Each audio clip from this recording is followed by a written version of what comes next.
Hello दोस्तों, नमस्कार। और ये समय ऐसा समय चल रहा है कि जब हम जान रहे हैं कि सभी लोग घर में आराम से बैठे हुए हैं, क्योंकि ये स्थिति ऐसी है कि घर से निकल नहीं सकते। तो इस वजह से मैंने सोचा चलिए ऑफलाइन क्लास तो हो नहीं पा रही है, इसलिए कुछ ऑनलाइन क्लास ही चालू किया जाए। और इस चीज़ को चालू करने के लिए मैंने कहा इसके माध्यम से मैं आपसे जुड़ सकूँगा और आपकी तैयारी को आगे बढ़ा सकूँगा।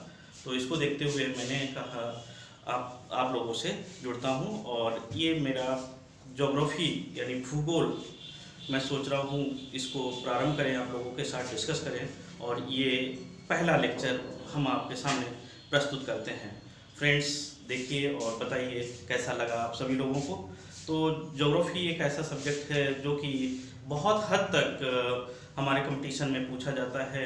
इसके से कई सारे क्वेश्चंस एग्ज़ाम में आए होते हैं, तो हमें ज़रूरी है कि इन सभी को अच्छे से तैयार करना है, क्योंकि एग्ज़ाम को फाइट करने के लिए दोस्तों हमें क्या करना है कि हर तरह से प्रिपेयर होना है, क्योंकि ये कंपटीशन है। कंपटीशन का मतलब है कि दूसरे से कम्पीट करके आगे बढ़ना है, अर्थात मेहनत करनी है। चलिए आइए मेहनत करते हैं और पहला टॉपिक यानी पहला लेक्चर हम शुरुआत करते हैं आप लोगों के साथ। जैसा कि देख रहे हैं कि पृथ्वी की आंतरिक संरचना क्या होगा, मतलब पृथ्वी की आंतरिक संरचना के बारे में हम लोग अध्ययन करेंगे।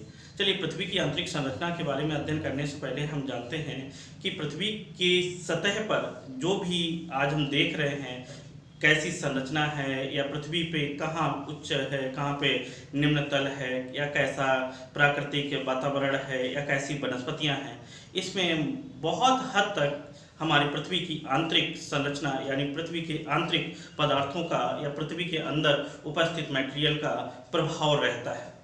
यानी कि पृथ्वी के अंदर जो चीज़ उपस्थित है उसका प्रत्यक्ष या अप्रत्यक्ष रूप से प्रभाव जरूर पड़ता है हमारी भौगोलिक स्थिति पर, जो पृथ्वी की ऊपरी संरचना है उस पर। चलिए इसको देखते हैं, और अगर हम इसका अध्ययन करते हैं तो हम पाते हैं कि बहुत से वैज्ञानिकों ने इसको जानने के लिए, इस रहस्य को पता लगाने के लिए कि पृथ्वी के अंदर क्या है क्या नहीं है, कब कितनी गहराई में कोई चीज़ पाई जाती है, इसके लिए बहुत से अपने विचार दिए। कुछ वैज्ञानिकों ने ये पता लगाने की कोशिश की है कि हमारी पृथ्वी का निर्माण आखिर हुआ कैसे। आइए हम सब देखते हैं कि कुछ ऐसे वैज्ञानिकों को जिन्होंने हमारी पृथ्वी की उत्पत्ति के बारे में बताया है। जैसे कि कुछ हम नाम लेते हैं, उन नामों में वैज्ञानिकों में सबसे पहले हम बात करें हैं वो हैं जेम्स जीन महोदय। जेम्स जीन महोदय ने बताया कि हमारी जो पृथ्वी का निर्माण हुआ है वो सूर्य के ज्वारीय प्रभाव से हुआ है, यानी कि सूर्य के ज्वारीय प्रभाव से पृथ्वी का निर्माण हुआ है। दोस्तों, अगर हम देखते हैं कि अगर हम सिद्धांत को यानी कि अगर हम अध्ययन करते हैं और देखते हैं तो हमें ये होना चाहिए, यह पता लगता है कि अगर पृथ्वी का निर्माण ज्वारीय प्रभाव से हुआ है तो पृथ्वी का आंतरिक भाग कैसा होना चाहिए, वो द्रव अवस्था में होना चाहिए। लेकिन दोस्तों, पृथ्वी का समस्त भाग द्रव अवस्था में नहीं है। इसलिए हम कह सकते हैं कि ये जेम्स जीन महोदय ने जो सूर्य से ज्वारीय प्रवाह का सिद्धांत पृथ्वी की उत्पत्ति से दिया है वो हमें सिद्ध साबित नहीं करता है और ये तार्किक नहीं है। अर्थात हम अगले वैज्ञानिक की बात करें जो थे लाप्लास महोदय। लाप्लास महोदय एक ऐसे वैज्ञानिक थे जिन्होंने बताया कि हमारी पृथ्वी का जो निर्माण हुआ है वो मुख्यतः निर्माण हुआ है वो निहारिकाओं से हुआ। अर्थात इन्होंने निहारिका का सिद्धांत दिया, निहारिका का सिद्धांत, और बताया कि पृथ्वी की उत्पत्ति जो हुई निहारिकाओं से हुई है। अगर हम विचार करें अगर निहारिकाओं की बात करें तो हमारी निहारिकाएं जो होती हैं गैसों से बनी होती हैं। अगर पृथ्वी का निर्माण निहारिकाओं से होता तो समस्त पृथ्वी का या पृथ्वी का आंतरिक भाग गैसीय अवस्था में होता, जो कि दोस्तों नहीं है। अर्थात ये तथ्य जो लाप्लास महोदय ने दिया ये भी अतार्किक सिद्ध होता है, जिसका कि खंडन किया गया है तत्कालीन वैज्ञानिकों द्वारा। अगले वैज्ञानिक इसी संबंध में एक अन्य हुए जिनका नाम है टीसी चैम्बरलिन महोदय। इन्होंने भी पृथ्वी के उत्पत्ति से संबंधित कुछ सिद्धांत दिए और इन्होंने कहा कि पृथ्वी का निर्माण जो हुआ है अणु ग्रहण सिद्धांत से हुआ है। इन्होंने अपनी थ्योरी में बताया अणु ग्रहण सिद्धांत क्या है कि समस्त ब्रह्मांड में कई प्रकार के अणु उपस्थित थे जिनको हम गॉड पार्टिकल कह सकते हैं या अन पार्टिकल कह सकते हैं, जिससे ब्रह्मांड की उत्पत्ति हुई और ऐसे अणु आपस में एकत्र होते चले गए और एकत्र होने से क्या हुआ कि एक पिंड का निर्माण हुआ जिसे पृथ्वी कहा गया या जिसका निर्माण पृथ्वी के रूप में हुआ। अगर हम इस तथ्य पे या इनके इस सिद्धांत की बात करते हैं और कहते हैं कि अगर पृथ्वी का निर्माण अणु ग्रहण से हुआ होता तो पूरी पृथ्वी आज ठोस अवस्था में होती, अर्थात उसके आंतरिक भाग भी ठोस अवस्था में होता। तो दोस्तों हम पाते हैं कि भिन्न वैज्ञानिकों ने अपने पृथ्वी के उत्पत्ति से संबंधित भिन्न भिन्न सिद्धांत दिए हैं जो कि वर्तमान समय में अतार्किक सिद्ध हो रहे हैं। इसी क्रम में हम आगे कुछ बात करते हैं कि पृथ्वी की आंतरिक संरचना में क्या संभव है। तो प्रत्यक्ष समय में वैज्ञानिकों के सामने दो मत उपस्थित हुए हैं और वो बताते हैं कि पृथ्वी की उत्पत्ति या पृथ्वी की आंतरिक संरचना क्या हो सकती है। तो इसका पता लगाने के लिए वैज्ञानिकों के सामने दो प्रकार के तथ्य या दो प्रकार के संसाधन उपस्थित हुए हैं, जिसमें कुछ प्रत्यक्ष संसाधन कुछ अप्रत्यक्ष संसाधन। प्रत्यक्ष और अप्रत्यक्ष संसाधनों के अध्ययन से वैज्ञानिकों ने ये पता लगाने की कोशिश की है कि पृथ्वी के अंदर क्या उपस्थित है। चलिए हम डिस्कस करते हैं। तो सबसे पहले ये दो संसाधन हैं हमारे पास, उनकी बात करते हैं। नंबर 1, जैसे कि हम कह सकते हैं अप्रत्यक्ष संसाधन, अप्रत्यक्ष संसाधन और दूसरा प्रत्यक्ष संसाधन।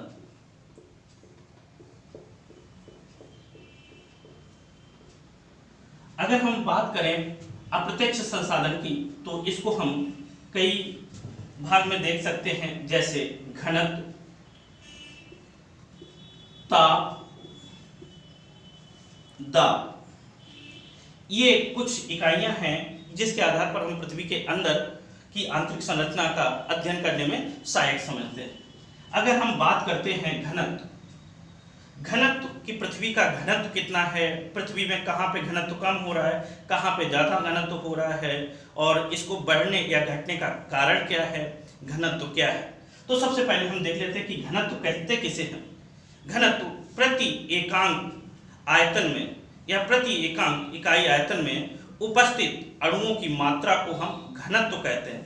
अर्थात घनत्व जो है वो पदार्थों की मात्रा की प्रति एकांक आयतन में कितना है उससे डिपेंड होता है, उसे हम घनत्व कहते हैं। अर्थात हम जानते हैं कि जैसे पृथ्वी में अंदर की तरफ जाते जाते हैं, आंतरिक भाग में प्रवेश करते हैं या बढ़ेंगे तो हमारा पृथ्वी का घनत्व जो है वो बढ़ता चला जाएगा, क्योंकि घनत्व का सीधा संबंध होता है दाब से। अगर दाब ज़्यादा होगा तो अणु पास पास होंगे और जब अणु पास पास होंगे तो उस पदार्थ का या उस भाग का घनत्व लगातार बढ़ता चला जाएगा। इसी क्रम में हम देखते हैं कि दूसरा संबंध घनत्व का ताप से भी होता है। हमें पता है कि ताप बढ़ने से प्रत्येक वस्तुओं में मोस्टली प्रसार होता है, प्रसार की अवस्था पाई जाती है। इस प्रसार से अणु दूर दूर हो जाते हैं ताप से और उस द्रव का, उस पदार्थ का घनत्व ताप की वजह से कम हो जाता है। अर्थात ताप भी इसमें एक महत्वपूर्ण कारक निभाता है किसी भी घनत्व का निर्धारण करने में।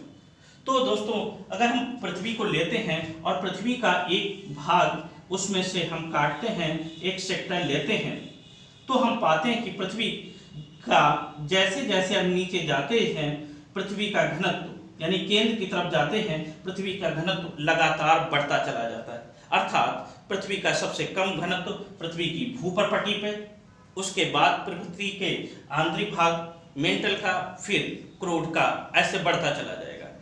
आखिर ये इस तरह से जो बढ़ता चला जा रहा है इसका कारण यही है कि पृथ्वी के ऊपर लगातार दाब बढ़ता चला जाता है। पृथ्वी की परतों का दाब बढ़ने से घनत्व भी लगातार बढ़ता चला जाता है। लेकिन वहीं दूसरी तरफ हम बात करें अगर ताप की, तो पृथ्वी के अंदर जाने पर वैज्ञानिकों ने पता लगाया कि पृथ्वी के अंदर जाने पर तापमान में भी वृद्धि होती चली जाती है। जब तापमान में वृद्धि होती चली जाती है तो अणुओं का प्रसार होने के कारण घनत्व कम होना चाहिए, लेकिन दोस्तों ऐसा नहीं है। क्यों ऐसा नहीं है? क्योंकि कुछ पाया गया है कि पृथ्वी के अंदर जो घनत्व है वो सिर्फ ताप पर निर्भर नहीं है, उसके लिए दाब भी उत्तरदायी है। वहीं दूसरी तरफ एक ये भी कारण आता है कि पृथ्वी के आंतरिक भाग में कौन सा पदार्थ उपस्थित है, कैसा पदार्थ उपस्थित है, उस पदार्थ का पर्टिकुलर अपना क्या घनत्व है, इसका भी कारण पड़ता है। तो दोस्तों ताप बढ़ने के साथ साथ क्या है कि पृथ्वी का घनत्व कम होना चाहिए, लेकिन वो कम ना होके क्या करता है, लगातार बढ़ता चला जाता है, जिसको अभी हम आगे देखते हैं। दूसरी तरफ ताप की बात करें कि ताप आखिर कितना बढ़ता चला जाता है, कहाँ तक बढ़ता चला जाता है, तो पृथ्वी में हम जैसे जैसे पृथ्वी की सतह से या वैज्ञानिक नीचे की तरफ पता लगाने की कोशिश करते हैं तो पाते हैं कि जैसे जैसे नीचे जाते हैं तापमान में वृद्धि होती चली जा रही है। और ये तापमान में वृद्धि जो है 32 मीटर नीचे जाने पर 1 डिग्री सेल्सियस तापमान में वृद्धि हो जाती है। यह वृद्धि जो लगातार होती चली जाती है एक निश्चित गहराई तक ही होती है, जिसको हम कह सकते हैं कि लगभग 10 किलोमीटर तक ये प्रक्रिया चलती रहती है। लेकिन उसके बाद ताप में अंतर आने लगता है। ताप में अंतर जो है वो पदार्थों के अपनी विषम परिस्थिति या भिन्न भिन्न प्रकार के पदार्थों की वजह से होती है। इसलिए नीचे जो तापक्रम बढ़ने का क्रम है वो कम और ज्यादा होता चला जाता है, जिसको हम तापांतर भिन्न भिन्न जगह पर भिन्न भिन्न पाएंगे। अर्थात हम कहते हैं कि पृथ्वी के अंदर ताप से भी हम बहुत कुछ जान सकते हैं। दूसरा है, नेक्स्ट है दाब। दाब हमारी पृथ्वी का आंतरिक भाग का अध्ययन करने में बहुत सहायक है, क्योंकि पृथ्वी के आंतरिक भाग में पहुंचते पहुंचते दाब बढ़ता चला जाता है, और जब दाब बढ़ता चला जाता है तो पदार्थों की अवस्थाओं में परिवर्तन होने लगता है, और पदार्थों की अवस्था किस दाब पर कितनी होती है वो दाब के माध्यम से पता लगाया जा सकता है। अर्थात हम कह सकते हैं अप्रत्यक्ष संसाधन हमारे पास जो थे, वैज्ञानिकों ने घनत्व, ताप, दाब इत्यादि के आधार पर पृथ्वी के आंतरिक भागों में जानने की कोशिश की है। वहीं दूसरी तरफ हम बात कर लेते हैं अप्रत्यक्ष साधनों की, कि अप्रत्यक्ष संसाधन हमारे पास क्या उपस्थित थे। तो इन संसाधनों की अगर हम बात करें तो इसमें मुख्यतः 2 संसाधन हमारे बहुत महत्वपूर्ण हैं। नंबर 1 ज्वालामुखी और नंबर 2 भूकंप। दोस्तों अगर हम बात करें ज्वालामुखी कि इससे पृथ्वी की आंतरिक संरचना के बारे में कैसे अध्ययन किया जा सकता है, तो हम देखते हैं कि ज्वालामुखी एक ऐसी प्रक्रिया होती है जिसमें पृथ्वी के अंदर से कई पदार्थ, मैग्मा जो होता है वो लावा के रूप में बाहर निकल के आता है, और जब पृथ्वी के आंतरिक भाग से पदार्थ निकल के पृथ्वी की सतह पर आते हैं तो वैज्ञानिक ये उसको अध्ययन करके आसानी से पता लगा सकते हैं कि पृथ्वी के अंदर आखिर कौन कौन से पदार्थ विद्यमान हैं, कौन कौन से भाग उपस्थित हैं, जिनका वो अध्ययन आसानी से करके पता लगा सकते हैं कि पृथ्वी के अंदर क्या है तथा किस अवस्था में वो चीज विद्यमान है। तो इससे जो लावा का अध्ययन करते हैं वो काफी हद तक वैज्ञानिकों के लिए ये बात पता लगाने में सहायक है कि पृथ्वी के अंदर क्या है। तो ज्वालामुखी हमारा प्रत्यक्ष संसाधन है। वहीं दूसरी तरफ अगर हम बात करें भूकंप की, तो भूकंप में क्या होता है कि जब कभी भूकंप आते हैं तो भूकंप हमेशा अपने साथ आते जो हैं वो कई प्रकार की उत्पत्ति के साथ कई प्रकार की तरंगों का उत्पादित करते हैं या तरंगें उत्पन्न होती हैं, जिन्हें हम भूकंपीय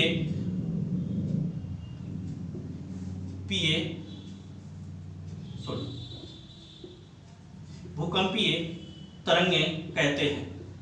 ये भूकंपीय तरंगें जो होती हैं अभी आगे पढ़ेंगे, कई प्रकार की होती हैं। मुख्यतः उसको हम 3 भागों में बांटते हैं, P, S और L, जिसमें P तथा S तरंगें जो होती हैं वो पृथ्वी के अधिकेंद्र से में उपस्थित मेंटल की ऊपरी सतह से जहां पर भूकंप का अधिकेंद्र होता है वहां भूकंप का अधिकेंद्र होता है वहां से उत्सर्जित होती हैं, जबकि एल प्रकार की तरंगें पृथ्वी की भूपटपटी पे उत्पन्न होती हैं। और इन तरंगों को भी कई भागों में बांटा गया है, जैसे P star, S star, PG, SG इत्यादि इनके भी कई पार्ट हैं और इनको हमने उनकी गति के हिसाब से बांटा है कि किस तरंग की क्या गति है, कि जिससे पता करते हैं कि पृथ्वी के अंदर कहाँ पे ये कैसे गमन कर सकती हैं। तो सबसे ज़्यादा अगर हम बात करें इनमें गति जो होती है वो पी तरंगों की गति होती है और दूसरा एस तरंगों की और बाद में एल तरंगें होती हैं। लेकिन इनकी खास बात यह है कि पी तरंगें वो तरंगें होती हैं जो कि हम जानते हैं कि ठोस तथा द्रव में भी गति कर सकती हैं। वहीं दूसरी तरफ एस तरंगें वो तरंगें होती हैं जो सिर्फ और सिर्फ सॉलिड यानी कि ठोस भाग में ही गमन कर सकती हैं और एल वो तरंगें हैं जब पी और एस तरंगें पृथ्वी की भूपर्पटी पर पहुंच जाती हैं तो पृथ्वी की भूपर्पटी पर यानी कि एल प्रकार की तरंगें उत्पन्न होती हैं। इनकी गति सबसे कम होती है, लेकिन ये पृथ्वी पर होने वाले भूकंप के दौरान विनाश की मुख्य कारण यही तरंगें होती हैं। इनको लॉन्गिट्यूड वेव या एल वेव्स भी कहते हैं। तो मुख्यतः ये भी क्वेश्चन पूछा जाता है कि पृथ्वी पर विनाश लाने के लिए कौन सी तरंगें उत्तरदायी हैं। अर्थात अभी हम बात कर रहे हैं आंतरिक संरचना की, तो इन तरंगों के माध्यम से हम ये पता लगा लेते हैं कि पृथ्वी की सतह पर कौन सी तरंग पहले आ रही है, कौन सी तरंग बाद में आ रही है और किसकी गति क्या तथा यह तरंगें जिस तरह से ऊपर पृथ्वी पर आती हैं, जिस गति से आती हैं, इससे पृथ्वी के अंदर पता चल सकता है कि यहाँ पे ठोस है, यहाँ पे द्रव अवस्था है या किस प्रकार की अवस्था है। चलिए हम आगे कुछ देखते हैं अन्य चीजें। इसी क्रम में पृथ्वी की आंतरिक संरचना जानने के क्रम में हमारे वैज्ञानिक स्वेस महोदय भी अपने मत के साथ प्रस्तुत हुए और स्वेस महोदय ने पृथ्वी की आंतरिक संरचना को उसकी रासायनिक अवस्था के हिसाब से बांटने की कोशिश की, यानी कि रासायनिक अवस्था के आधार पर पृथ्वी की आंतरिक संरचना और इसको उन्होंने रासायनिक के आधार पर 3 भागों में बांटा। जो 3 भाग बांटे वो हैं सियार, सीमा तथा निफिल। सियार, सीमा तथा निफिल अर्थात सियार, सीमा, निफिल, जहां पर SI का मतलब सिलिकॉन प्लस एल्यूमिनियम,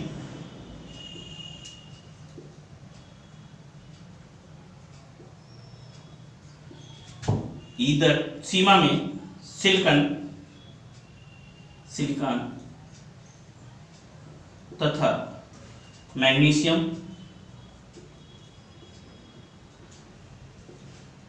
निकेल तथा फेरस। अर्थात स्वेस महोदय ने बताया कि पृथ्वी का जो ऊपरी भाग है, इस तरह अगर हम पृथ्वी के किसी एक खंड को लेते हैं और पृथ्वी की जो रेडियस है वो 6371 किलोमीटर और उन्होंने इसको 3 भागों में जो बांटा है, सबसे ऊपरी भाग जो है उसको उन्होंने 0 से 30 किलोमीटर तक, इसके बाद अगला भाग जो है उसको उन्होंने 2900 के आसपास और तीसरा ये भाग है। इस भाग को उन्होंने सियाल कहा, दूसरा सीमा और तीसरा निफिल। अर्थात पृथ्वी की ऊपरी सतह पर सिलिकॉन तथा एल्युमिनियम जैसे तत्वों की अधिकता को बताया, वहीं उसके मध्य वाले भाग में उन्होंने सिलिकॉन तथा मैग्नीशियम जैसे तत्वों की अधिकता को बताया और पृथ्वी के आंतरिक भाग में उन्होंने निकेल तथा फेरस जैसे तत्वों की अधिकता को बताया। इस क्रम में उन्होंने कहा कि पृथ्वी, अगर पूछा जाता है दोस्तों कि पृथ्वी की भूपर्पटी पे सबसे ज्यादा तत्व कौन सा पाया जाता है, अगर पृथ्वी की भूपर्पटी पे तत्व की बात की जाए तो सबसे ज्यादा ऑक्सीजन पाई जाती है। कौन सा पाया जाता? ऑक्सीजन। लेकिन उसके बाद अगर हम बात करेंगे तो उसके बाद सिलिकॉन और इसके बाद एल्युमिनियम, ये पृथ्वी की भूपर्पटी की बात हो जाएगी। अगर कहीं क्वेश्चन ये पूछा जाता है कि समस्त पृथ्वी पर कौन सा तत्व सर्वाधिक पाया जाता है, तो उसके लिए हम बताएंगे कि आयरन पृथ्वी में सबसे ज्यादा पाया जाता है, अर्थात पृथ्वी में सबसे ज्यादा लोहा पाया जाएगा, उसके बाद सिलिकॉन पाया जाएगा। चलिए उसकी बात हम बाद में करते हैं। यानी कि स्वेल्स महोदय ने रासायनिक दृष्टि से 3 भागों में बांटा पृथ्वी को, सियाल, सीमा और निफे। सियाल मतलब सिलिकॉन तथा एल्युमिनियम पृथ्वी के ऊपरी भाग पर, इसके बाद सीमा जिसका हम कह सकते हैं सिलिकॉन तथा मैग्नीशियम की अधिकता, निकिल तथा फेरस जो पृथ्वी के आंतरिक भाग में उपस्थित है। और इसके बाद अगर हम देखते हैं पृथ्वी को अन्य कई भागों में भी अन्य वैज्ञानिकों ने बांटने की कोशिश की, जिसके माध्यम से उसके आंतरिक भागों का अध्ययन किया जा सके। जैसे अगर हम कहें कि पृथ्वी का जो भाग है स्थलमंडल, दोस्तों भूकंपीय आधार पर भी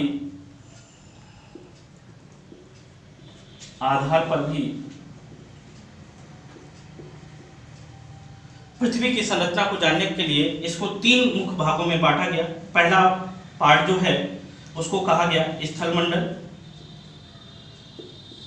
दूसरा भाग जो है उसको कहा गया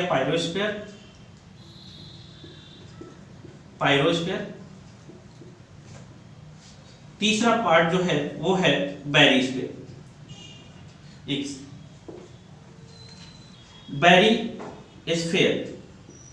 ये 3 भाग हैं। स्थलमंडल की बात करें तो हम कह सकते हैं 10 किलोमीटर से लेकर 200 किलोमीटर पृथ्वी के अंदर का जो भाग है उसको स्थलमंडल के नाम से जाना जाता है। वहीं इसके आगे का जो पार्ट है लगभग करीब 100 किलोमीटर से लेकर 2880 किलोमीटर का जो क्षेत्र है वो पायरोस्फीयर के नाम से, और तीसरा जो भाग है 2880 से लेकर 6371 का जो भाग है उसको हम कह सकते हैं कि बैरिस्फीयर। अब स्थलमंडल की अगर हम बात करें तो इस स्थलमंडल में वैज्ञानिकों ने बताया कि ग्रेनाइट जैसी चट्टानों की अधिकता पाई जाती है।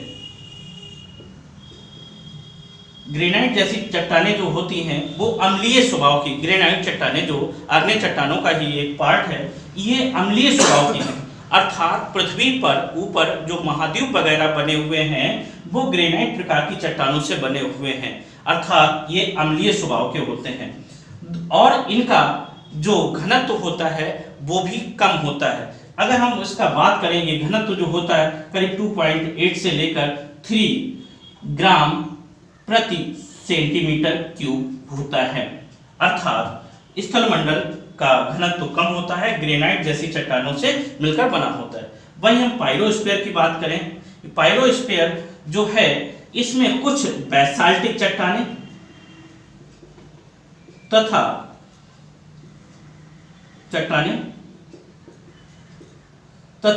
कुछ द्रव लावा उपस्थित है। बेसाल्टिक चट्टानों की अगर हम बात करें, बेसाल्टिक चट्टानों की, ये भी आग्नेय चट्टानों की तरह, आग्नेय चट्टानों का ही एक रूप है, लेकिन ये स्वभाव की दृष्टि से क्षारीय होती हैं, अर्थात ये दूसरा भाग जो है यहाँ पर इन चट्टानों का घनत्व ज्यादा होने के कारण पृथ्वी के इस मंडल का यानी पायरोस्फीयर का घनत्व स्थल मंडल से ज्यादा है। नेक्स्ट आता है बैरिस्फीयर। बैरिस्फीयर जो चट्टानें हैं, बैरिस्फीयर जो भाग है वो पृथ्वी के आंतरिक भाग की बात करता है, अर्थात क्रोट की बात करता है। यहाँ पर निकिल तथा फेरस जैसी धातुओं की अधिकता पाई जाती है। निकिल और फेरस अर्थात इनकी अधिकता के कारण यहाँ पर घनत्व सबसे ज्यादा पाया जाता है। चलिए दोस्तों, इसके आगे भी बहुत कुछ है अभी इस लेक्चर में, लेकिन उससे पहले हम 2-4 कुछ क्वेश्चंस आपको देते हैं जो अभी तक एग्जाम में पूछे गए हुए, आप जरा उनको करने की कोशिश करिए। आइए चलिए देखते हैं क्वेश्चंस। चलिए दोस्तों देखिए, ये क्वेश्चंस है, मैं थोड़ा हट जाता हूँ और आप देखिए कितना कर सकते हैं इसको। पहला क्वेश्चन है, मोह स्केल से किसका मापन करते हैं? बताइए दोस्तों, क्या आंसर होगा इसका? जल्दी बताइए। तो मैं बताता हूँ, मोह स्केल से चट्टानों की कठोरता को मापते हैं। बहुत पूछा जाता है, यानी चट्टानों की कठोरता किससे मापते हैं? मोह स्केल से। दूसरा क्वेश्चन आप लोगों के सामने लिखा हुआ है, भूकंप की कौन सी तरंगें तरल भाग में लुप्त हो जाती हैं? बताऊंगा अभी, और बताया भी है, आप बताइए जल्दी से। बता दिया होगा, आप लोगों को पता होगा। तो तरल भाग में कौन सी तरंगें लुप्त हो जाती हैं? जैसे कि मैंने बताया था कि यस तरंगें जो होती हैं, यस पर तरंगें यस और यस पर सॉलिड, ये सिर्फ सॉलिड में चलती हैं और लिक्विड अवस्था में कैसी हो जाती हैं? समाप्त हो जाती हैं। तो यस तरंगें इसका आंसर होगा। आगे देखिए, मोह असंबद्धता पृथ्वी के किन परतों के बीच पाई जाती है? अभी आगे बताएंगे आप लोगों को, अगर पता है आप लोग बताइए। मोह असंबद्धता पृथ्वी को 3 भागों में अभी बांट के देखेंगे, जिसमें भूपर्पटी, मेंटल, कोर। तो हम देखेंगे भूपर्पटी तथा मेंटल, भूपर्पटी तथा मेंटल के बीच मोह असंबद्धता यानी मोह डिस्कंटिन्यूटी पाई जाती है। अगला क्वेश्चन आपके सामने है, समस्त पृथ्वी में किस तत्व की मात्रा सर्वाधिक पाई जाती है? जैसा कि अभी मैंने लेक्चर में बताया कि समस्त पृथ्वी की अगर बात करें दोस्तों, तो क्या होगा? लोहा। आप लोगों को जैसा कि पता है, ठीक है, लोहा होगा। अगर अगला क्वेश्चन देखते हैं, कह रहा है पृथ्वी का औसत घनत्व कितना है? दोस्तों आगे हम डिस्कस करेंगे कि जैसे जैसे पृथ्वी के नीचे जाते हैं घनत्व बढ़ता जाता है, लेकिन अगर समस्त औसत की बात करें कि समस्त पृथ्वी का औसत घनत्व कितना है, तो वो है लगभग 5.5 ग्राम प्रति सेंटीमीटर क्यूब। अगला क्वेश्चन बताइए दोस्तों, क्या आंसर होगा इसका? लिखा हुआ है, भूपर्पटी की गहराई में जाने पर तापमान वृद्धि दर क्या है? जैसा कि अभी मैंने डिस्कस किया था शुरू में। हाँ ठीक है, पृथ्वी में 32 मीटर 32 मीटर नीचे जाने पर 1 डिग्री सेल्सियस तापमान में वृद्धि होती है, और ये प्रक्रिया लगभग 8 से 10 किलोमीटर तक सतत रूप से ऐसे ही चलती रहती है, लेकिन उसके बाद तापांतर चेंज होता है, ताप में अंतर आता रहता है, क्योंकि पदार्थों की स्थिति चेंज होती रहती है। अगला क्वेश्चन आपके सामने है, पृथ्वी के क्रस्ट में सर्वाधिक कौन सा तत्व पाया जाता है? दोस्तों ध्यान रखना, यहाँ था समस्त पृथ्वी में किस तत्व की अधिकता पाई जाती है, यहाँ है पृथ्वी का क्रस्ट। तो पृथ्वी के क्रस्ट में कौन सा तत्व, अभी मैंने आप लोगों को डिस्कस किया था। तो क्रस्ट में सबसे ज्यादा क्या पाई जाती है? ऑक्सीजन पाई जाती है, O2, ये सबसे ज्यादा पाई जाती है, ध्यान रखिए, कई बार पूछा गया। अगला क्वेश्चन है, निम्न गति का मंडल जोन ऑफ लो वेलोसिटी किसे कहते हैं, या इसकी गहराई क्या है? आगे डिस्कस करेंगे, लेकिन फिर भी अगर आपको पता है तो बताएं। देखिए, मेंटल का 2 भागों में हम आगे बांट के देखेंगे, ऊपरी मेंटल और लोअर मेंटल। तो ऊपरी मेंटल में अगर हम बात करेंगे, 100 से लेकर 200 किलोमीटर की गहराई तक का जो मंडल होता है, वो लो वेलोसिटी जोन या जोन ऑफ लो वेलोसिटी के नाम से जाना जाता है, निम्न गति का मंडल जाना जाता है। क्योंकि भूपर्पटी का ऊपरी भाग सॉलिड होता है, और उसके बाद ये जो मंडल होता है, ये द्रव अवस्था में पाया जाता है। द्रव अवस्था में पाए जाने की वजह से यहाँ पे इन पीएस जो तरंगें हैं, यल तो ऊपरी सतह पर उत्पन्न होती है, पी तथा एस तरंगों की जो गति होती है वो कम हो जाती है, निम्न हो जाती है, इसलिए इस मंडल को जोन ऑफ लो वेलोसिटी कहते हैं, जिसकी मोटाई कितनी है? 100 से 200 किलोमीटर। नेक्स्ट क्वेश्चन है आपके सामने, भूपटल पर रचनात्मक कार्यों, पर्वत, पठार, भूकंप के लिए ऊर्जा कहाँ से प्राप्त होती है? दोस्तों आगे डिस्कस करेंगे कि पृथ्वी पर जो हम ऊपरी सतह पर संरचना देखते हैं, वो उच्चावच है, यानी प्राथमिक श्रेणी के उच्चावच, प्रथम श्रेणी के उच्चावच, जो हमारी पृथ्वी पर जो भूकंप आते हैं या अन्य कई ऐसी घटनाएं घटती हैं जिससे पृथ्वी का पर्वत, पहाड़, दर्रे, घाटियों का निर्माण होता है, इन सब के लिए ऊर्जा जो आती है पृथ्वी के आंतरिक भाग से आती है।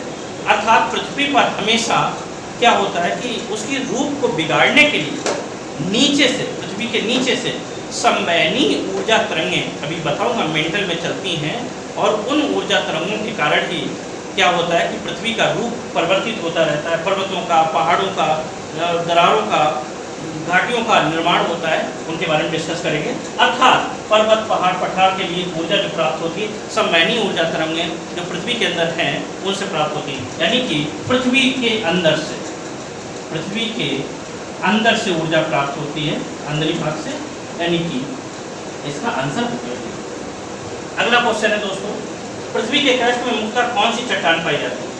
बताइए दोस्तों, पृथ्वी के क्रस्ट की बात कर रहा है कि पृथ्वी के क्रस्ट पूछा हुआ क्वेश्चन है, पृथ्वी के क्रस्ट पर सबसे ज़्यादा कौन सी चट्टानें पाई जाती है मुख्यतः?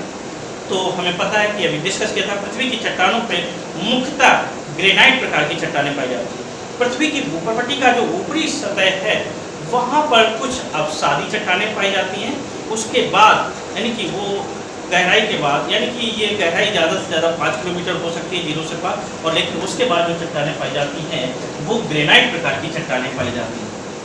ग्रेनाइट, आंसर क्या होगा? ग्रेनाइट। और इसके भी नीचे अगर चट्टानें पूछी जाए तो वो बैसाल्टिक चट्टानें होती हैं जो महासागरों की तलहटों में पाई जाती हैं। चलिए आगे आते हैं। पृथ्वी की आयु किस विधि से मापते हैं? बताइए दोस्तों, पृथ्वी की आयु यूरेनियम पद्धति के द्वारा मापी जाती है। आंसर होगा यूरेनियम पद्धति। अगला क्वेश्चन है, महासागरों के नीचे भूपटि की औसत मोटाई कितनी है? महासागरों के नीचे भूपटि की औसत मोटाई, नेक्स्ट क्लास में हम इसको विस्तार से डिस्क्राइब करेंगे, लेकिन यहाँ हम देखते हैं कि भूपटि की जो लंबाई है, यानी कि अगर गहराई देखें तो हम देखते हैं कि भूपटि की जो मोटाई है वो मुख्यतः 30 किलोमीटर तक होती है, 25 से 30, और लेकिन कहीं कहीं जहाँ पर्वत पहाड़ हैं तो ये मोटाई भूपटि की 70 किलोमीटर तक भी होती है। लेकिन पृथ्वी की सतह पर जहाँ पर सागर हैं, महासागर हैं, वहाँ पर इस भूपटि की जो मोटाई है वो कम हो जाती है, जो कि लगभग 5 किलोमीटर के आसपास ही रह जाती है। तो ये कुछ इंपॉर्टेंट क्वेश्चन थे, आयु के क्वेश्चन थे, जिनके आंसर में मालूम होने चाहिए। अगर नहीं मालूम है तो आप उनको देख लीजिए। और दोस्तों, इसी तरीके से हम नेक्स्ट क्लास आपके सामने बहुत जल्दी इसी को आगे बढ़ाएंगे, और तब तक आप इसको पढ़ें, और अगर अच्छा लगे तो आप लोग इसको बताएं मेरे को कि आपको ये वीडियो कैसा लगा। चलिए, जय हिंद, जय भारत।